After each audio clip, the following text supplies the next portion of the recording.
Welcome back to the show. Joining me this week is someone who I call a friend. He is the founder of the Proof of Workforce Foundation, and we're going to cover a lot of really interesting topics, a lot of topics that are relevant to the working class and why they should all adopt Bitcoin and why pension funds should get into Bitcoin. Some of them are starting to. So everyone, welcome Dom Bei. Thanks so much for joining me.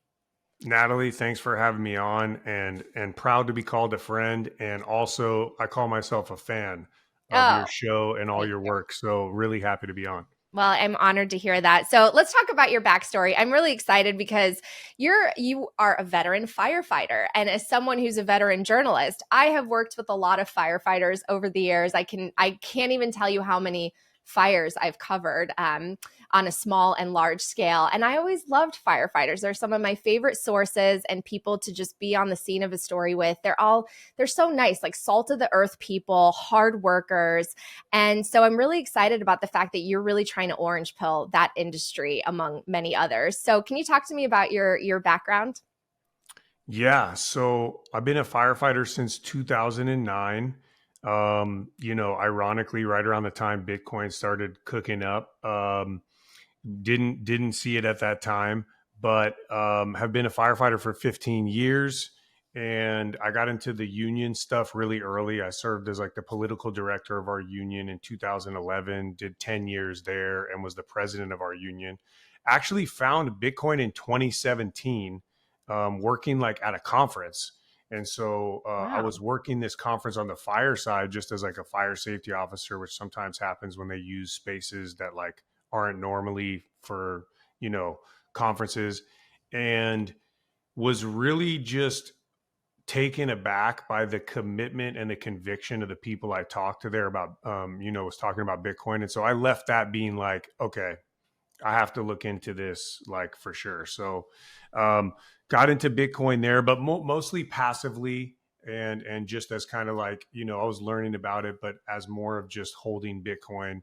Then, of course, when I got off the union board right around 2022, I had what's called like my redose of orange pill, which, as you know, is the story where we went on a call on an individual who dove in the ocean, hurt himself, thought it was nothing. We ended up being super cautious, taking him to the hospital. He ended up having a broken neck, and fortunately, we got him to the hospital, and so he wasn't paralyzed and had a full recovery. But that individual worked at Swan, and so that was a huge ordeal of just like getting re-immersed into the Bitcoin community.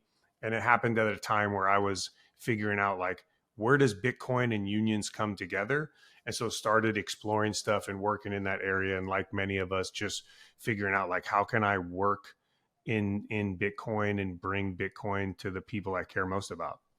Yeah, I mean, I remember that day. It was during Pacific Bitcoin, and thank goodness that you were on the scene to help. And of all things, you had your own sort of Bitcoin story, and so it's been great to see how involved you've gotten in the community and the industry. So tell us what proof of workforce is and the work that you're doing.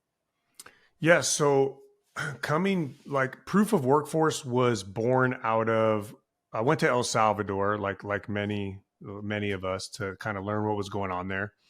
And when I came back, I was starting to think like, well, what's preventing unions from holding this great, amazing thing that's Bitcoin, which is built to protect workers and protect our purchasing power and our precious time that we trade for money?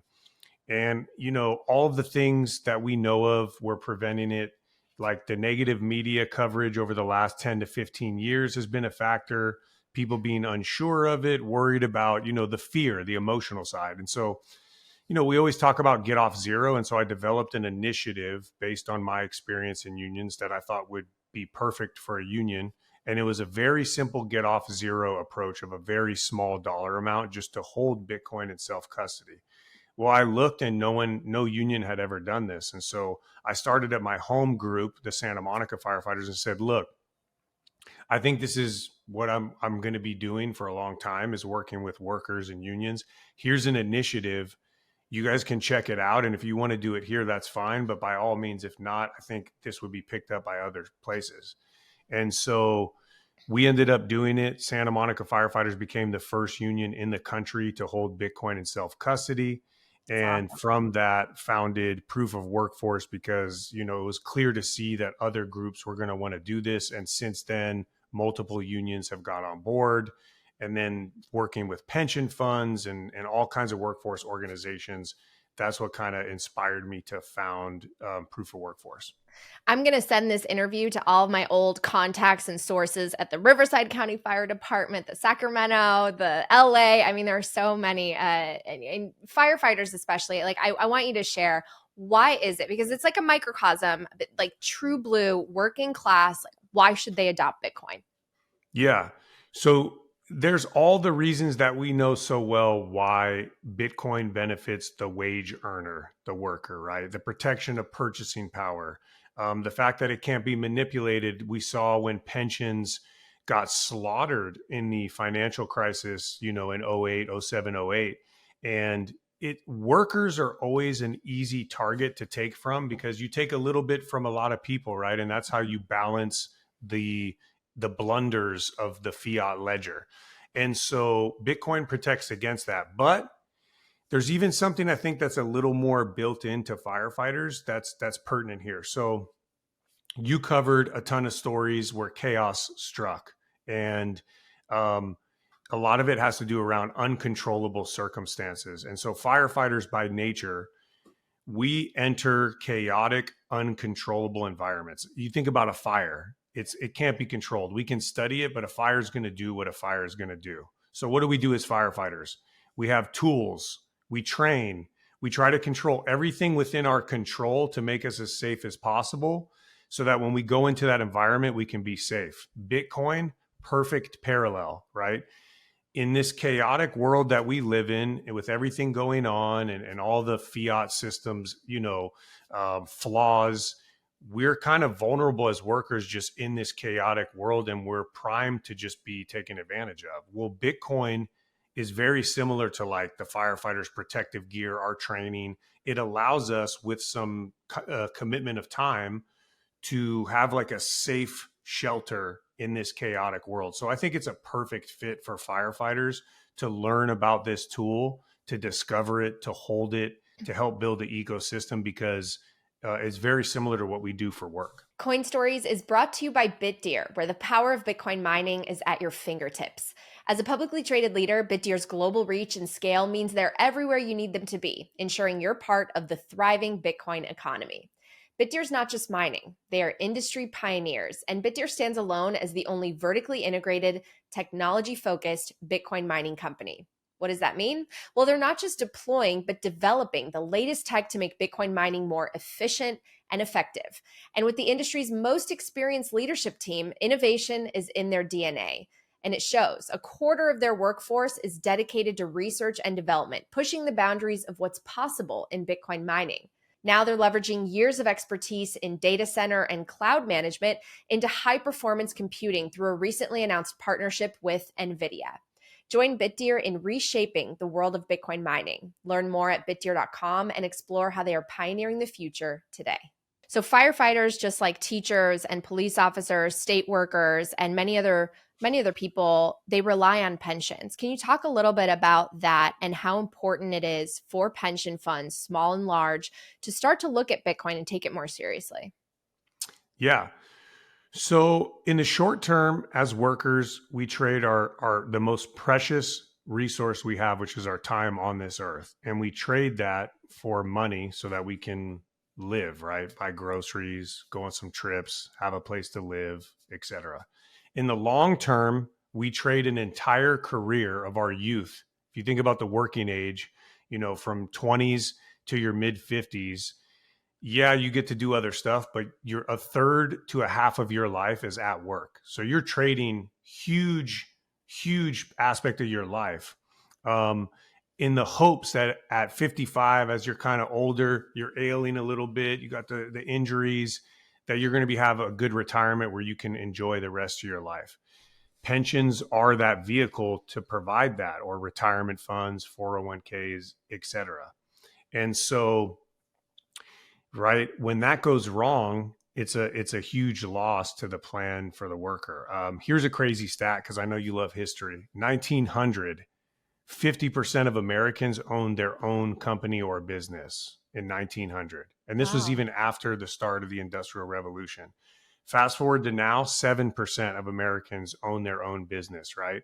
So most workers are just dependent on these mechanisms when they don't have a company that they can sell, or just people are working there. So pension health and longevity is critical. And as we know, there are a lot of pensions that are in tough spots, and the system has a lot of cracks in its foundation.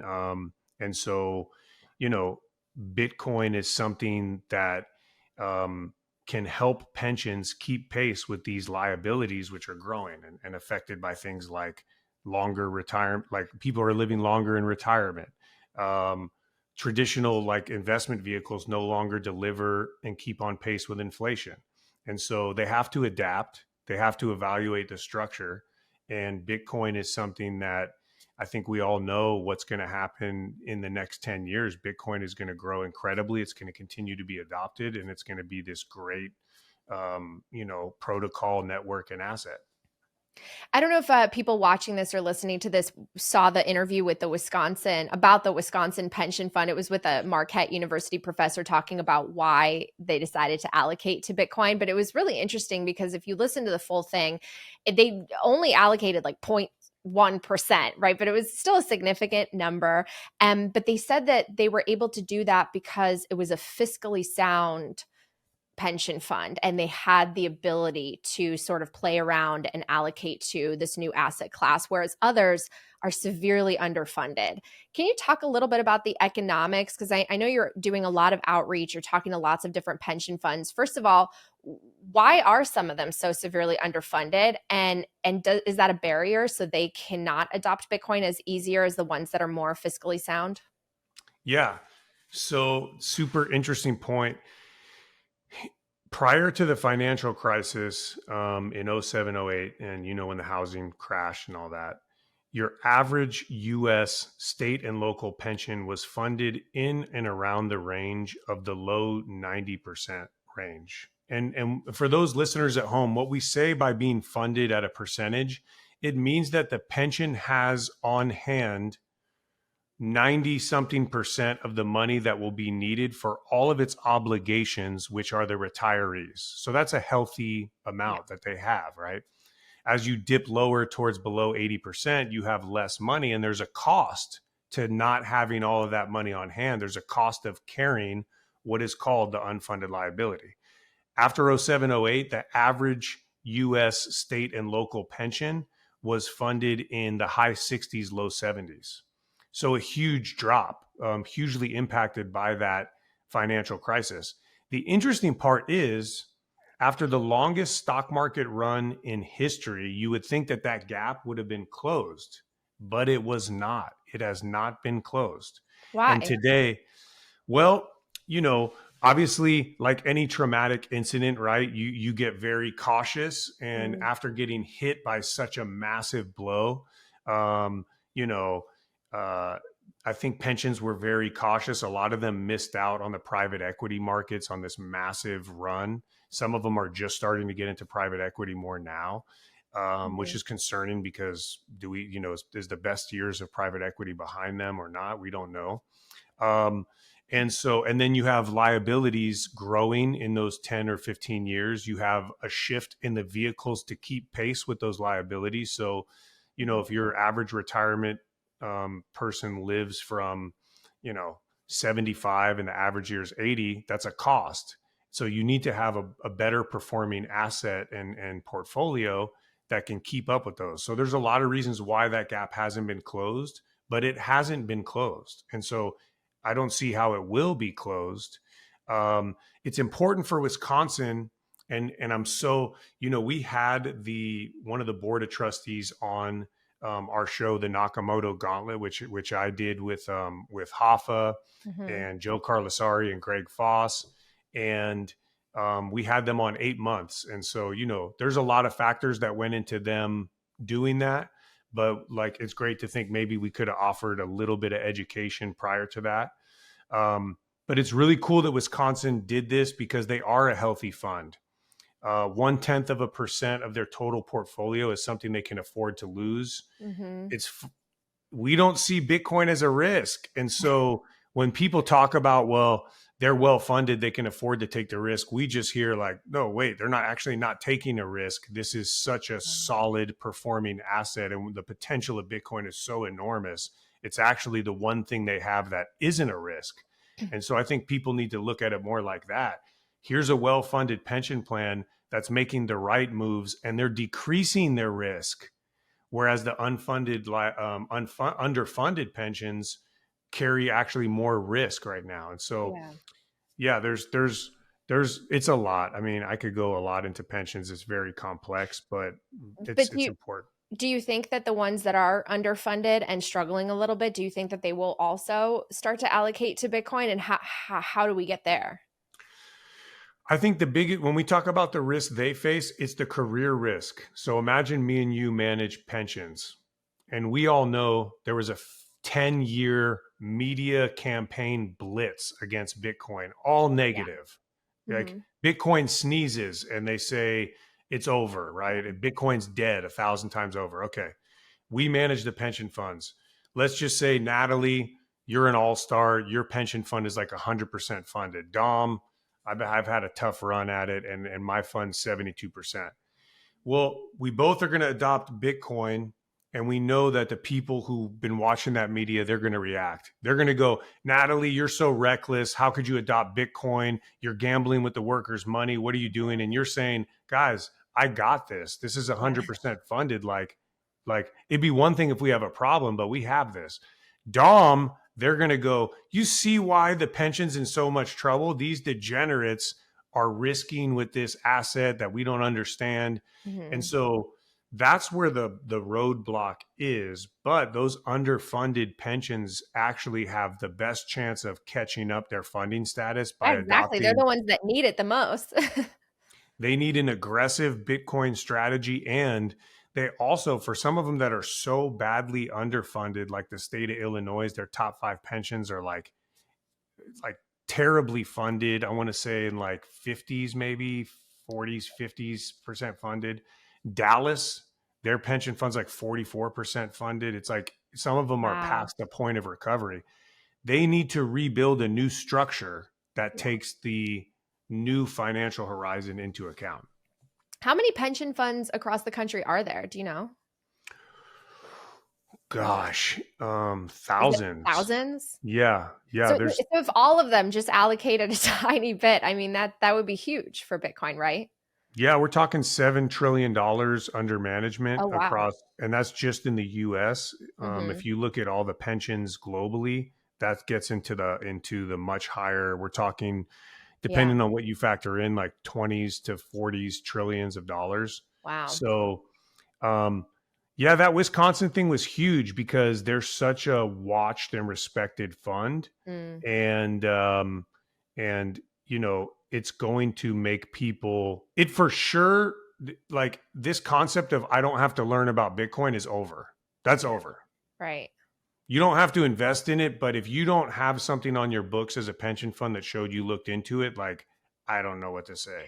Well, okay, so these legacy institutions are giving Bitcoin the sign of approval. The SEC approved the spot Bitcoin ETFs. Now there's a vehicle that pension funds can use. So what kind of pushback are you getting now when we have seen more legitimization at that institutional level and at the government level saying, yes, Bitcoin is here to stay. It is a commodity. It is an asset with no issuer. Like this is sort of, I mean, it's like investing in any stock at this point. I think that pushback in the career risk is still there. I think a pension funds, and that's what we've built our nonprofit around. Mhm. We don't necessarily we have the resources and an incredibly talented board of directors that can come in and tell a pension fund, here's what we think you could allocate, but that's not really our job.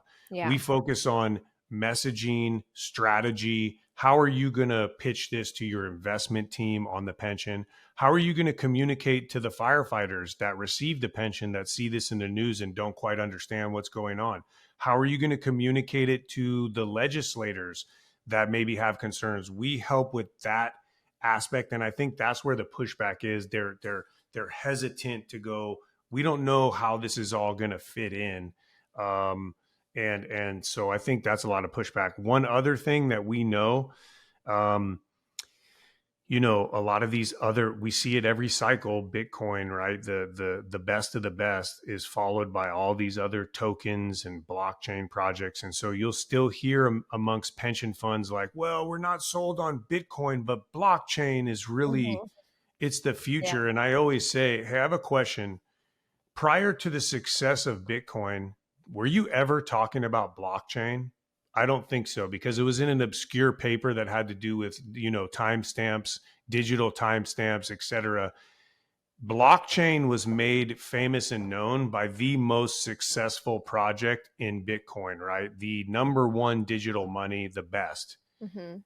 That's fine if you want to say, I think blockchain has a, great future, but by all means, please, you cannot bypass learning Bitcoin and then skip that over to go to blockchain. It's unheard of. You have to go learn the original thing that brought us that. So you'll still hear pension funds to this day say, yeah, not sold on Bitcoin, Yeah. but blockchain is the future. And you go, well, then you're Yeah. just skipping the most important step.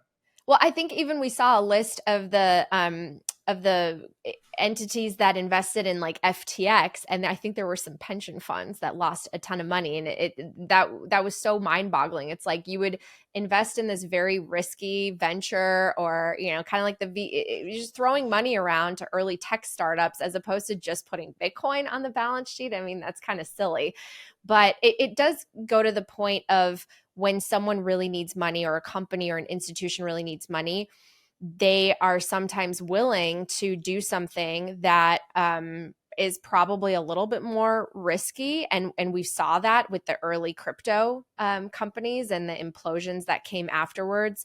There's a lot of irresponsible thinking and FOMO, especially when money's easy or you can take on a ton of debt. Can you speak to maybe some of that and how things are really evolving in the space, and Bitcoin is reaching this point where it's seen as like this macro asset that is ethical and is I mean, needs to be like you said, get off zero. It has to be a small part of everyone's portfolio, as opposed to trying to pick like the fastest horse in a race that's ultimately going to end up with another crash, which I worry about in the next sort of real. I know that we're in a bull run, but like if we were to have another one that feels like 2021 where all these meme tokens are taking off, yeah, it might feel like euphoria at first, but a ton of people end up losing money at the end. And Bitcoin is that like anchor that really is the driver of being able to save and accumulate wealth for the future. Yeah. I think it all comes down to third party risk, and this is what Bitcoin is and what it's all about, right? Is decreasing that third party risk. And we Mm-hmm. were in the conversation with the Schwarzenegger Institute, and there was a great Yeah. question asked by someone there. They asked the question like, how do what about the second to market and the Mm-hmm. third to market? There's an old saying in the business world that second to market is always the winner. And people have this company mindset. We've looked at companies for years and we invest in companies. But Bitcoin is not a company, it's a technological innovation that is going to change the world. And so we can't apply company, strategy to Yeah. how that's going to work. I think people still struggle with that. And they think Bitcoin is like, they gauge it on Mm-hmm. a company level. Yeah. Um, and so they have to get beyond that point. You brought up FTX, and I know Ontario, I think, was the pension that got hit on that. I give them a little bit of slack there only because the ETF wasn't around, it wasn't available, and perhaps they got caught into the bull run and they said we have to get exposure to this. Our only options are FTX. Well, now there's no excuse because the ETF is there. Well, I'm Um, glad you brought that up actually, because are there specific rules and regulations that prohibit pension funds from being able to just buy spot Bitcoin and directly custody it like your union did? It's time for a quick break to hear these messages from my partners who make this podcast possible. Next up, Bitcoin 2024, the world's largest Bitcoin conference, is coming to Nashville this July. Join us for 3 amazing days of keynotes, panels, networking events, and my Women of Bitcoin brunch. The Bitcoin conference is where I launched my podcast 3 years ago. You never know what can happen or who you can meet here. Head to b.tc/conference and use the code HODL for 10% off. Next up, Speed Bitcoin Lightning Wallet, one of the fastest growing Bitcoin wallets out there. Speed is a secure, low-cost way to send and receive Bitcoin instantly. It's super simple and scores high user ratings, and you can even use it to shop gift cards of your favorite brands to earn rewards. Download Speed using the QR code on the screen or the link in my show notes. Next up, Coin. And finally, the why of Bitcoin is easy to grasp, but the how can be so confusing. The Bitcoin Way is a professional Bitcoin IT and security team offering personalized one-on-one support that guides you through cold storage, setting up nodes, inheritance planning, privacy best practices, and more. Don't take my word for it. Take 82-year-old customer Bill's. Give the Bitcoin Way a try. You will be well on your way to owning and protecting the greatest money ever discovered. Set up your free 30-minute consultation today. All right, back to the show. Yeah, there's, each policy, and there's a combination of state law that governs sometimes pension funds. Then you have the individual investment policy of the pension funds themselves. And so this is interesting because on our board of directors, we recently had the CIO of the Houston Pension Fund, Houston Firefighters Pension Fund. His name is Ajit Singh. They were the first pension to ever buy Bitcoin in the country directly. Oh, wow. And yeah, and he's on our board now, which is amazing. And we talked a lot about when he first did this, it was the Wild West, similar to when, we got into Bitcoin. I remember we didn't have the exchanges that we have now. There was that very whoa, I'm kind of in this very unusual territory. Yeah. So of course he worked with other people in the space, but he pioneered a lot. You bring up a great point because I do ultimately think I would love to see, and it is a part of our mission to help pensions explore Bitcoin and self-custody. Because unlike gold, which is a physical asset, Bitcoin does allow something like a pension fund to hold it and still maintain that liquidity and ability to move and trade that holding. It's going to take a lot of in-house development, but I remember when CalPERS filed a lawsuit against BlackRock in, the early 2000s for a real estate deal that didn't work out. We go back to this third party thing. And if me and you are sitting on a pension fund and we truly care about the workers, the more that we can maintain our autonomy to hold value for the things that will pay these workers in the future to retire, I see that as a plus. And so if there are ways in the future to hold Bitcoin in the event that the pension doesn't get a fair shake when things go wrong, then that's great. And I think it may not be the most logical thing with the ETF, but it's certainly worth exploring for pension funds. You mentioned the Schwarzenegger Institute. We had the chance to speak on Bitcoin before a team from the Institute. I actually had the chance to interview Arnold Schwarzenegger a few years ago before I was in the world of Bitcoin in the podcasting space. And funny story for everyone listening, Dom and I actually met on that story. I had no idea until many years later. I brought up that story, and Dom is the thumbnail photo because I actually was with you. I interviewed you, which is so wild, small world. But okay, talk to us about Schwarzenegger Institute. Why is that, an organization, and why is Arnold Schwarzenegger someone that you want to orange pill? Yeah, so the Schwarzenegger Institute, I love their logo, and we talk about it all the time. It's like, I don't want to butcher this, but it's sound policy over politics. And their whole mantra is bringing people together that are innovating across all different types of sectors and building consensus around solid policy that doesn't fall into the trap of Democrats versus Republicans. In fact, Arnold has always embodied this. When he was the governor, his whole thing was trying to bring people together and go across the aisle and go, hey, what's bigger than our quarrels? Like how do we make progress for everyone?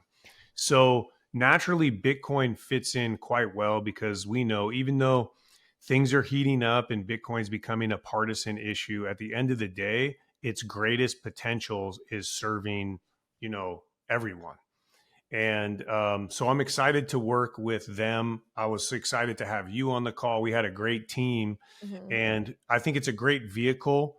Arnold, if Arnold's listening, boss, you got to come around to Bitcoin. We know, Natalie, we've talked about a long time. Like, Arnold will love Bitcoin when he discovers its true core values and what it represents. You're talking about someone that built himself up from the Mhm. bootstraps, worked incredibly hard, proof of work, building things that can't be taken from you, controlling your own destiny. These are things that he would love with Bitcoin. And so, you know, the Institute, I think, is a great place to start working on that policy. And when it comes time and he's ready to learn about it, we'll be there with open arms and just, happy to talk about Bitcoin and how it can help California, of all places.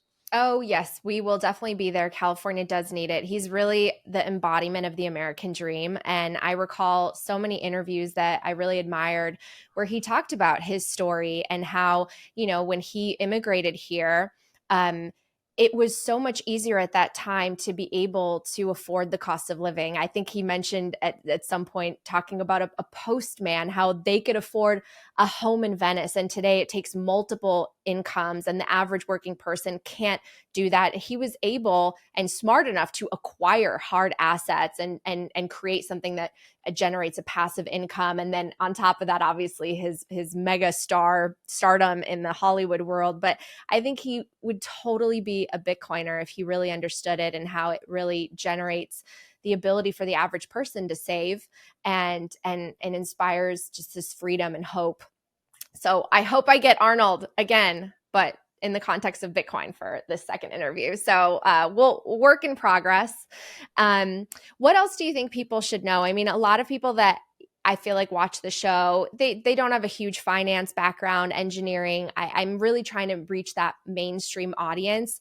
And although we've made a lot of progress, and we do have, I think the count now is somewhere between 50 and 100 million Americans who own Bitcoin or crypto, hopefully Bitcoin. But what are we missing? Like, what is it going to take for that average person to really look at this space and say, okay, I need to start saving and dollar cost averaging and putting a little bit of my paycheck into this, despite the quote unquote volatility risk? Yeah. I think I think what we've learned is that Bitcoin, for those that have learned about it, have elevated just like from the values of Bitcoin to its foundation to the people that are in Bitcoin to what it teaches us about the world more beyond finance, right? And just this concept of controlling your own destiny. And you mention it all Mhm. the time, Natalie, like the American dream. Like it's one of the greatest things ever invented. Um, it's worth the time to those listening in the audience that are kind of on the surface level of Bitcoin. Maybe they have a little bit of Bitcoin and they're learning about it. My only thing would be this: dive in, put in some hours, and I promise you will learn a ton about a bunch of different things. And I think that we've seen that anyone that's gotten into Bitcoin and learned more has benefited tremendously. So I think getting people to that stat you mentioned of a 50 million to 100 million, those are the holders, and that's great. What we want is a deeper, broadened adoption of Bitcoin moving to like a top priority Mhm. for folks to say, hey, this is a very special thing. This is a once in a lifetime innovation. It's more, we focus right now because digital asset side of Bitcoin is getting so much attention. Oftentimes, we don't see as much attention put on the fact that Bitcoin is a protocol. It is a payment rail. It is a way to move money across the world. It's a consensus mechanism. It's so many things that I think we want people to, okay, you found the digital asset side of Bitcoin, and that's great.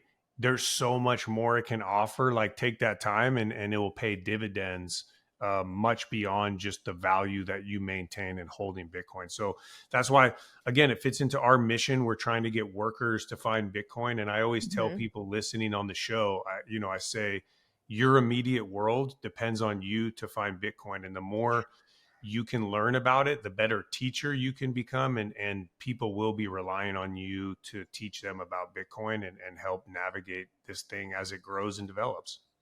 And Bitcoin really is bipartisan. Circling back to the point you made, talking about the Schwarzenegger Institute and sound policy over politics, everything's gotten so polarized, and people just, are just throwing things at each other from one side to the next, blaming left versus right.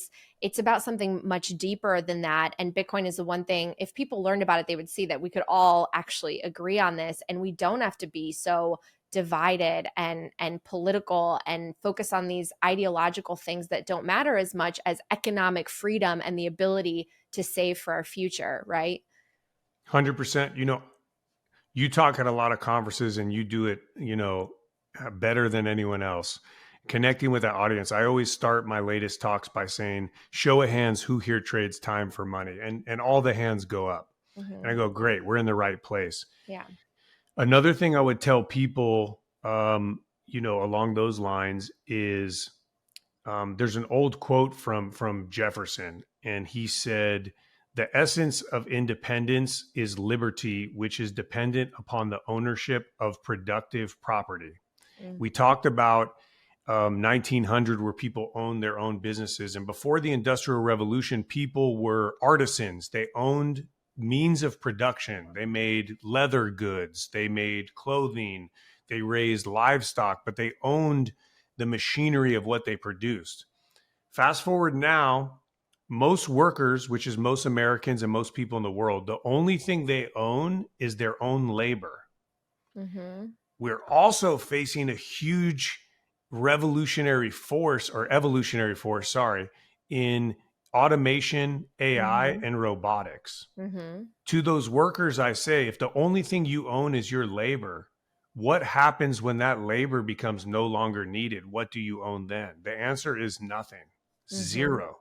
You become 100% dependent on the goodwill of the state, etc. So true. So Bitcoin is this productive property that Yeah. is forming the foundation of the future of digital value. Find it, learn about it, and Yep. start owning some kind of productive. You may not be able to afford a house right now.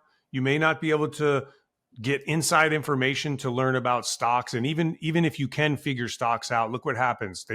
They kick your account and shut you down. You can't win. It's the carnival hoop that you shoot in that doesn't fit the basketball. And so Bitcoin is this thing that is going to have a huge part of the future. And guess what? There's no barriers to access. You can take $1 right now and buy Bitcoin, and you now own productive property that will be a part of the future. Don't let that pass you by. If you're a worker, like don't, find it and learn about it. And if you decide against it, fine, but learn about it. I'm so glad you brought that up. The fact that it offers digital property rights and how core and important that is for being able to accumulate wealth for the long run. And you're right. I mean, today there's like this false sense of comfort and stability in an income and in a salary with the 401k, but you're working harder and harder for money that's worth less, which is why fewer people can afford homes, fewer people feel like they can afford retirement.